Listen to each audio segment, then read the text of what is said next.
Benjamin Netanyahu, Israel's longest-serving prime minister, is on the verge of being toppled from power after more than a decade in office. From ultranationalists to Arab Israeli Islamists, the right-winger is set to be ousted by an extremely fragile and unlikely alliance of parties from across the political spectrum who have little in common, other than their desire to break a political deadlock that saw 4 elections in 2 years. The coalition all hinges on an unlikely figure, Mansour Abbas, head of the United Arab List. The inclusion of his tiny Islamist faction was crucial in securing a paper-thin majority for the coalition, which would be the first in Israel's history to represent its 21% Arab minority.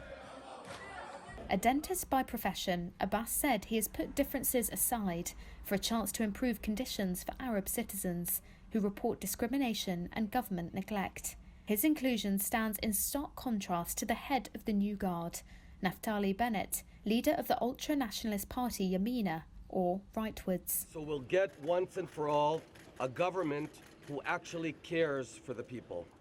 Bennett is a former leader of a major Jewish settlement organisation and an advocate of annexing most of the occupied West Bank. His religious pro-settler party won only 7 of the Knesset's 120 seats in the March election, but Bennett emerged first as kingmaker, then kingslayer, and now king. Under the deal, the former defence minister and high-tech millionaire would become prime minister, before handing over the post in 2 years to centrist Yair Lapid. Lapid is a former TV host and finance minister who heads up Yesh Atid. The centre-left party came second in the latest election with 17 seats. Sources say the hopeful government would initially avoid hot-button ideological issues,